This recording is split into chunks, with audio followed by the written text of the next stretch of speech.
আসসালামু আলাইকুম প্রিয় ভাই বোনেরা, আমার আঙ্কেল আন্টিরা সবাই কেমন আছেন? আশা করছি অনেক ভালো। প্রতিদিনের মতো আরেকটি ব্লগ নিয়ে চলে আসলাম আপনাদের মাঝে। আশা করি ভালো লাগবে। সবাইকে রিকোয়েস্ট করব পুরো ভিডিওটা সাথেই থাকার জন্য। এদিকে দুপুরবেলা, দুপুরের প্রায় 2টা-2:30 বাজে। এই টাইমে বাড়ি ঘরটা গুছিয়ে সুন্দর করে পরিষ্কার করে তারপর চলে যাব কিচেনে। আজকে বাড়িতে সবাই বলতে অনেকেই রোজা আছে। তো আর আমার স্যার আর হচ্ছে ওনার 2 মেয়ে চলে গেছে ওনার দাদুর বাসায়। আর এদিকে আমার ম্যাডাম, ওনার মেজো মেয়ে ও আমরা ওনার রোজা আছে থাকাতে রান্নাবাড়ি হচ্ছে একদম বিকেলে কিছুক্ষণ আগ দিয়ে রান্নাবাড়ি শুরু করতেছি। আর এদিকে আমি সবজির চপ বানাইতেছিলাম, যেমন রমজান মাসে বানাইছি ঠিক ওইভাবেই। তো ইলিশ মাছের গুঁড়ো, 3-4 পদের সবজি কেটে তারপর চপ বানাই। এগুলি কিন্তু রমজান মাসে ওনারা অনেক পছন্দ করে রোজা থেকে। তো আমাদের বাসার মধ্যে ওনারা বাড়তি তেলের জিনিস ওইভাবে খায় না, কিন্তু সমোচা তারপরে যে এই সবজিটা ওনারা অনেক পছন্দ করে। যেমন আমরা আছি শুধু পেঁয়াজু বানাই, ওনারা কিন্তু বিভিন্ন ধরনের, এটার মধ্যে কিন্তু গাজর দেওয়া আছে, তারপর আলু দেওয়া আছে, ধনিয়া পাতা দেওয়া আছে, তারপর পাতাকপি দেওয়া আছে। এগুলি দিয়ে অনেক সুন্দর করে আমি চপ বানাই। সাথে দিয়ে দেই ইলিশ মাছের গুঁড়ো।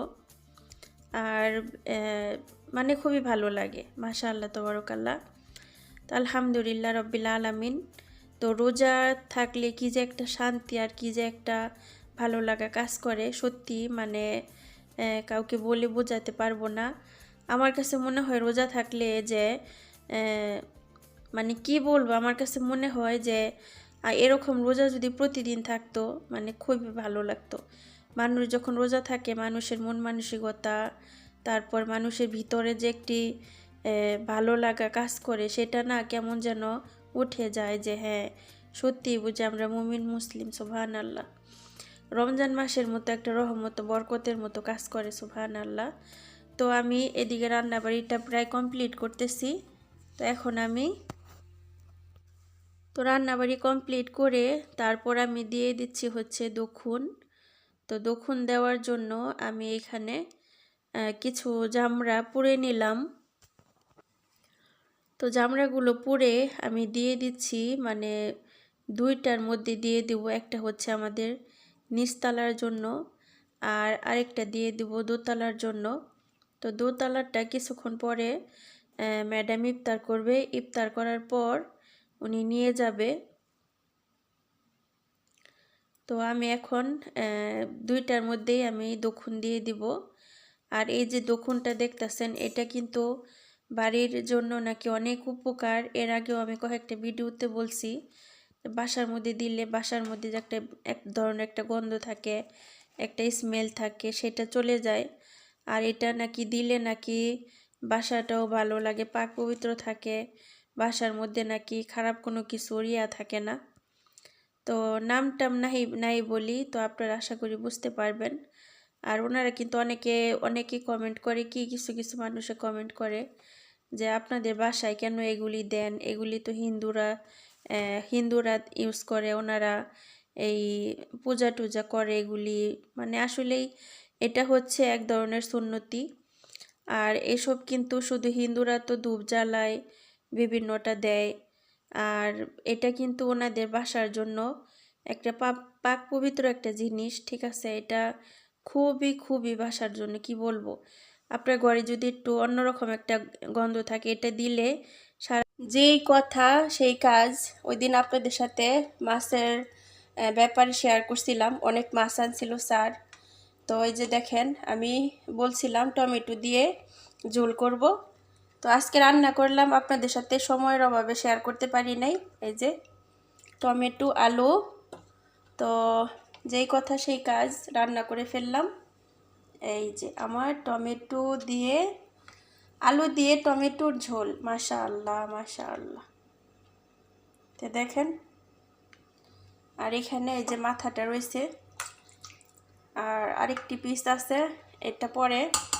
আমার কাছে এত ভালো লাগে টমেটোর তরকারি, টমেটোর ঝোল বেশিরভাগ খুবই ভালো লাগে। এই যে দেখেন, কে কে আমার মতো ঝোল ঝোল তরকারি খেতে পছন্দ করেন অবশ্যই কমেন্টে জানাবেন। এখানে রান্না করছি সাদা ভাত। এই যে দেখেন, সাইড দিয়ে ঘেমে গেছে, তার মানে গরম ভাত। আবার বলবেন না যে ফ্রিজের ভাত, এই যে গরম। তো আমি কিছু ভাত নিয়ে নিচ্ছি। এই যে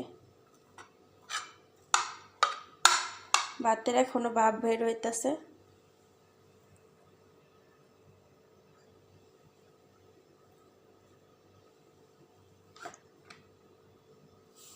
আমার কিন্তু ভাত খেতে আমি অনেক পছন্দ করি। ইভেন কি বলে কিন্তু ভাত খাই আমি ব্যাস দুপুরবেলা ভাত খাই, রাতের বেলা খাওয়া হয় না। আর সকালবেলা হালকা পাতলা নাস্তা। তো যাই হোক, ভাত লাগলে পরে নিব। তো সাদা ভাত, তার সাথে হচ্ছে টমেটোর ঝোল। কেমন হবে বলেন তো? সাদা ভাত, টমেটোর ঝোল, মাশাআল্লাহ তাবারাকাল্লাহ। খাওয়াটা শেয়ার করব না, কারণ ম্যাডাম আছে নিচতলায়, উনি বসে আছে ইয়াতে ড্রয়িং রুমে। তো আমাদের ড্রয়িং রুম কিচেন কিন্তু পাশাপাশি, তার জন্য খাওয়াটা শেয়ার করব না, জাস্ট এতটুকু শেয়ার করলাম। কেমন লাগলো অবশ্যই কমেন্টে জানাবেন। আর এদিকে খাওয়া দাওয়া শেষ করে একটু রেস্ট নিয়ে চলে আসলাম এখানে। আমার ম্যাডামের মেজু মেয়ে ফাতেমা আর হচ্ছে নূর আর আমি সবাই মিলে দেখেন ফাতায়ের বলে, কিন্তু ওরা একটু ডিজাইন করলো, সাথে আমি একটু হাত লাগাইলাম। আজকে ওদের মনের মতো ওদেরকে করতে দিছি যে আচ্ছা ঠিক আছে তোমরা বানাও। তো ফাতেমা ইউটিউব দেখে আর বানায়। এই যেটা নূর বানাইছে আর পাশেরটাও নূর বানাইছে। তো আজকে ওদেরকে দিচ্ছি, সবসময় বানাইতে চায়। তো ফাতেমা কয়দিন ধরে বলতেছে যে প্লিজ একটু ডো তৈরি করো, আমি কিছু বানাবো আমার মনের মতো। তো আমি বললাম ঠিক আছে আজকে দিব, বানাও। এই যে ফাতেমা ওরা বানাইলো, এই দেখেন একদম রেডি হয়ে গেল। তা আমি ফোড়নে দিয়ে দিলাম, সাথে সাথে একটু হেল্প করলাম। তো আপনাদের সবার কাছে কেমন লাগলো অবশ্যই কমেন্টে জানাবেন। নূর আর ফাতেমা আজকে রাতের খাবারটা বানাইলো, খুবই ভালো লাগতেছিল যে আসলেই যেমনই হোক তাও তো করছে, আলহামদুলিল্লাহ রাব্বিল আলামিন। আর এদিকে একদমই কাজকর্ম শেষ করে ফেলাইছি, আলহামদুলিল্লাহ রাব্বিল আলামিন। এখন আমি ঘরে যাব, একটু রেস্ট নিব। এখন প্রায় রাতের 10টার উপরে বাজে। আলহামদুলিল্লাহ রাব্বিল আলামিন। তো সারাদিন কম বেশি অনেক কাজ করা হয়েছে। আপনারা জানেন যে একটি প্রবাসের বাড়িতে সারাদিন কতটুকু কাজ থাকে, কতটুকু পরিশ্রম থাকে। আর আমি একা একটা মেয়ে, আসলে সব কিছু আমারই মেনটেন করে চলতে হয়, রান্না বাড়ি সব কিছু এভরিথিং। তো যাই হোক, আজকের ব্লগটা এখানে শেষ করব। সবাই বোনটার জন্য দোয়া করবেন, সবার জন্য আমিও দোয়া করি। আলহামদুলিল্লাহ, আল্লাহ যেন আপনাদেরকে দুনিয়া আখেরাত অনেক ভালো রাখে, সুস্থ রাখে ইনশাআল্লাহ। তো সবার জন্য দোয়া, শুভকামনা রইল। সবাই ভালো থাকবেন, সুস্থ থাকবেন ইনশাআল্লাহ। নেক্সট অন্য কোনো ব্লগে আবারও দেখা হবে।